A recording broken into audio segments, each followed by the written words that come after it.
একদম healthy and tasty একটা breakfast recipe নিয়ে আজকে আমি হাজির হয়েছি।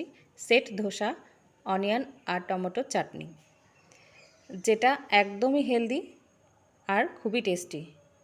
চলুন দেখে নিই আমি রেসিপিটা কিভাবে বানিয়েছি। পুরো ভিডিওটা স্কিপ না করে দেখার অনুরোধ রইল।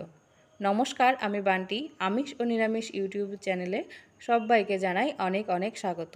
সেট ধোসা বানানোর জন্য এখানে আমি পাতলা চিড়েগুলো 1 কাপ নিয়ে নিয়েছি, ভালোভাবে ধুয়ে নিয়েছি। এবার 1 কাপ সুজি নিলাম আর 1 কাপ টক দই আমি এখানে নিয়ে নিয়েছি।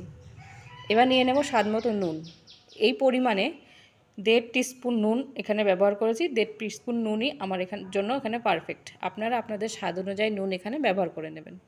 এবার সব কিছুকে ভালোভাবে মিশিয়ে ঢাকা দিয়ে রেখে দেব। এবার বানিয়ে নেব চাটনিটা। তার জন্য 3টে মাঝারি সাইজের টমেটো, 3টে মাঝারি সাইজের পেঁয়াজ নিয়ে নিয়েছি। সেগুলোকে আমি এবার কেটে নেব। আমার ভিডিওগুলো যদি আপনাদের ভালো লাগে, আমার চ্যানেলটা প্লিজ সাবস্ক্রাইব করবেন আর ভিডিওতে একটা লাইক করে দেবেন, কমেন্ট করে জানাবেন কেমন লাগলো। অবশ্যই সবার সাথে শেয়ার করবেন আর নিজেরাও বাড়িতে ট্রাই করবেন।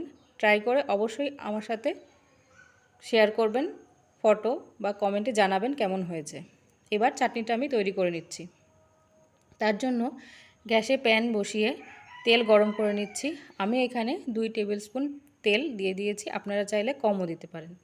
এবার দিয়ে দিলাম কিছুটা রসুন, কেটে রাখা পেঁয়াজগুলো। এবার পেঁয়াজগুলো দিয়ে একটু নাড়াচাড়া করার পরে এর মধ্যে দিয়ে দেব চেরা কাঁচা লঙ্কা। আপনারা আপনাদের স্বাদ অনুযায়ী ঝালটা এখানে ব্যবহার করবেন, চাইলে আপনারা শুকনো লঙ্কাও ব্যবহার করতে পারেন। এবার দিয়ে দিচ্ছি কিছুটা কারি পাতা। কারি পাতাটা আপনারা আপনাদের প্রয়োজন অনুযায়ী দেবেন, ভালো না লাগলে নাও দিতে পারেন। এবার দিচ্ছি কেটে রাখা টমেটোগুলো। টমেটোগুলো দিয়ে নাড়াচাড়া করার পরে দিয়ে দেব স্বাদমতো নুন। এখানে আমি 1 টিস্পুন নুন ব্যবহার করেছি চাটনিটার জন্য। এবার নুনটা দেওয়ার পরে ঢাকা দিয়ে দিয়ে আমি চাটনিটা রান্না করব যতক্ষণ না টমেটোটা নরম হয়ে যাচ্ছে। একবার ঢাকা দিলাম, দেখে নিচ্ছি টমেটোটা আরেকটু নরম হওয়ার দরকার আছে, তাই আমি আরেকবার ঢাকা দিয়ে দিচ্ছি। ব্যাস, টমেটোটা এবার আমার নরম হয়ে গেছে। এবার এর মধ্যে দিয়ে দেব কাশ্মীরি লাল লঙ্কার গুঁড়ো, তাহলে রঙটা খুব সুন্দর আসবে। এবার লঙ্কার গুঁড়োটা দিয়ে নাড়াচাড়া করে আমি সরিয়ে রেখে দেব। আর দিয়ে দেব এখানে 1 টেবিল চামচ তেঁতুলের পাল্প। ব্যাস, আমাদের এটা তৈরি হয়ে গেছে। এটা আমি সাইড করে রেখে দেব ঠান্ডা হওয়ার জন্য।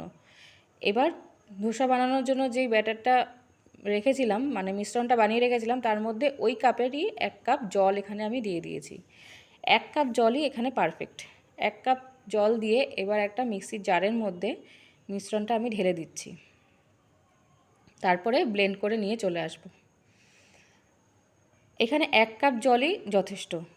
যদি আপনাদের মনে হয় যে গাঢ় আছে, তাহলে একটুখানি জল ব্যবহার করতে পারবেন, ব্যবহার করার দরকার নেই। এই ঘনত্বটাই একদম পারফেক্ট। এবার আমি ব্যাটারটা ওই বাটিটার মধ্যেই আবার ঢেলে দিচ্ছি। তারপরে এক সাইড করে আবার রেখে দেব। আমার যে টমেটো আর পেঁয়াজের মিশ্রণটা বানিয়েছিলাম, সেটা এখন ঠান্ডা হয়ে গেছে। এবার আমি মিক্সিতে দিয়ে ব্লেন্ড করে নিয়ে আসব, তাহলেই আমাদের চাটনি রেডি। এই যে ঠান্ডা করার পরই আপনারা চাটনিটা ব্লেন্ড করবেন। ব্লেন্ড করে নিয়ে চলে আসছি। এই যে চাটনি আমাদের তৈরি হয়ে গেছে, ঠিক এরকম হবে দেখতে। এবার এই ধোসার ব্যাটারটার মধ্যে আমি এখানে 1/2 টিস্পুন বেকিং সোডা ব্যবহার করছি।